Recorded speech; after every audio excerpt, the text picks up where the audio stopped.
Welcome back to the Mid-Atlantic Sports Report here on MASN. Some key players the Orioles have lost over the last 2 seasons. Of course, Wei-Yin Chen signing with Miami today. Chen, 4 years with the Orioles. Nelson Cruz spent 1 year with the Birds, now with the Seattle Mariners, headed into his 2nd season.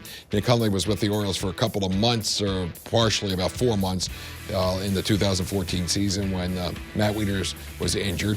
Nick Markakis headed for his 2nd season with the Atlanta Braves, and Andrew Miller, 2 months with the Orioles, now with the New York Yankees, and Gerardo Parra gets a 3-year deal from the Colorado Rockies. And joined now by Roch Kubatko from MASNsports.com School of Rock.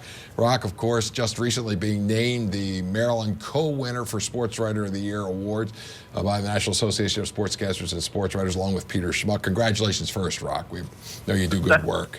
Thanks, I appreciate it. I must have been due. Second of all, what's been the feeling down with what you're covering now and this whole thing with Chen and Parra today? Have you said much, or much has been said to you while you've been in Sarasota about the 2 players going elsewhere? Well, what was funny about it is we were sitting in Buck Showalter's office earlier today, and there's only a small group of us here, so it's very informal. He was inviting us to, get ourselves a cup of coffee, and we're chatting, some on the record, some off, and he was asked, "Are you surprised that none of your pending free agents have signed with anybody yet?" And he said, "That's going to change, don't you think?" or something like that. And literally we got back to the workroom and we start typing up, the transcription, and it was just like boom, boom, report that Chen had reached agreement, and then Parra had reached agreement. And it just hit us so quickly and all at once. And it's almost like Buck knew. I think he knew about Chen because the club knew that the Marlins had really done their homework on him, and they would, that you can request the physicals, the medicals, and they really were doing their homework on him. They had a lot of interest, and then news broke, I guess, maybe earlier this morning that negotiations had picked up. So I think Buck was sensing that at some point, sooner rather than later, Chen was going to be gone, and Parra just happened to follow him out the door closely. Well, obviously, Davis is still out there, and there's a lot of people seem to be putting a lot of weight on the fact that you haven't heard about any other offers beyond the Oriole offer. But given Scott Boris's track record, is that really so meaningful? Well, probably not in the sense that there's always that mystery team that pops up. But it seems like in past years, even in those instances, you still heard multiple teams because, Boris is great at drumming up a market. And, sometimes you could question whether that was actually a legitimate market or if it was just the agent trying to plan a few more names out there, whatever the case. And it's really been strange that, we haven't heard anybody else. And that doesn't mean that someone isn't going to step up.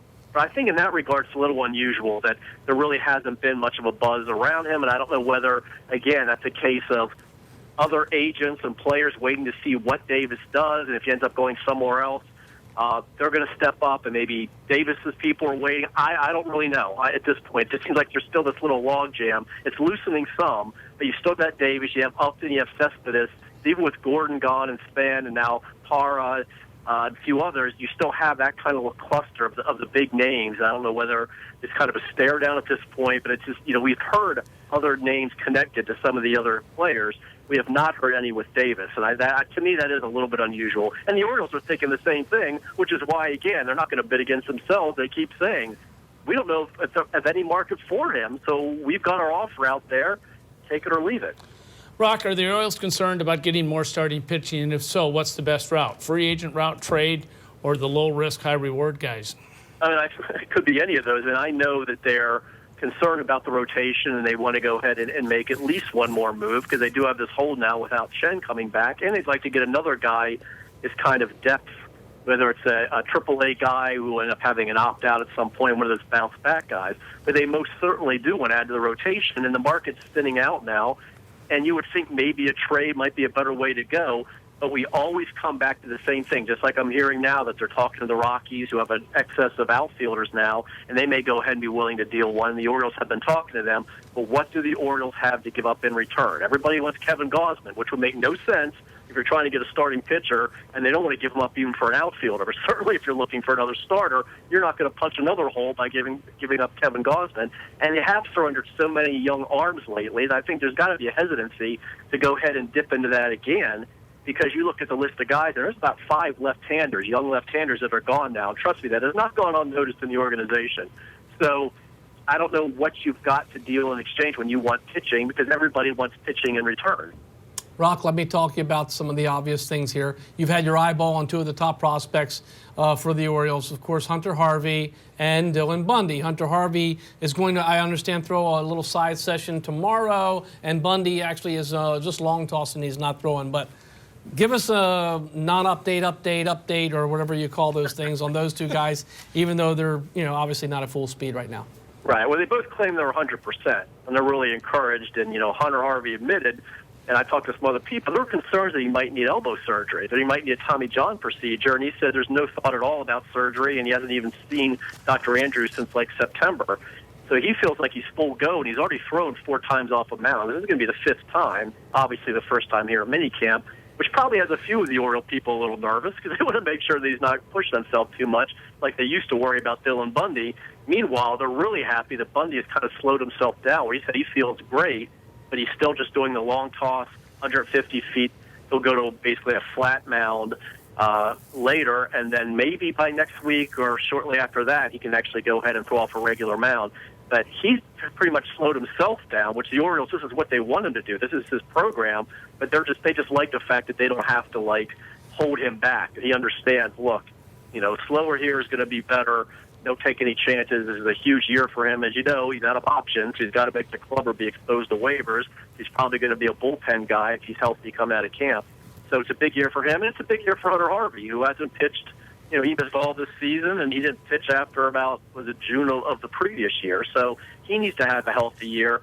Again, because the Orioles, if they're not going to spend big on pitching, and you see what the market is now, it's a broken record, but they have to draft and develop their own arms. And they've made a few trades now, so they're a little bit thin in that area.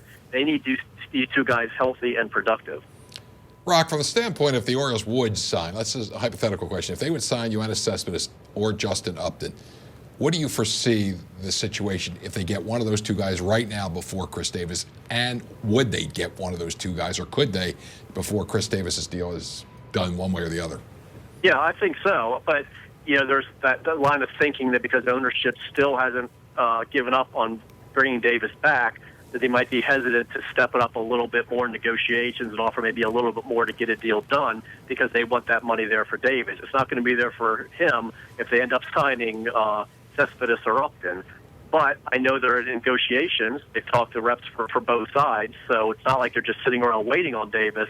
But you can kind of question just how aggressive they can be right now if they still think there's a chance that they can go ahead and sign Davis. I think at some point you do have to finally say, look, that's it, and just be more aggressive going after somebody else because they need a bat. And if it's not going to be Davis, then it's going to, Kim can't be your biggest signing of the offseason. Even though he's projected to be your starting left fielder, and you've got a chance to get an Upton or a Cespedes and put him in the middle of the lineup, you do that. And Upton, there was some buzz that maybe he'd settle for a Nelson Cruz type 1-year deal and then try and go back in the market. His agent says that's not the case. If they're going for a multi-year, the Orioles are still in the mix for him. But it's just a question of how aggressive they can be right now if they still think there's a shot at keeping Chris Davis. Well, Roch, as always, we appreciate the information and the conversation. Look forward to seeing you Saturday on Wall to Wall Baseball from 11 until 12 right here on MASN. Thanks, guys. All right, Roch Kubatko covering the Orioles at minicamp in Sarasota, Florida.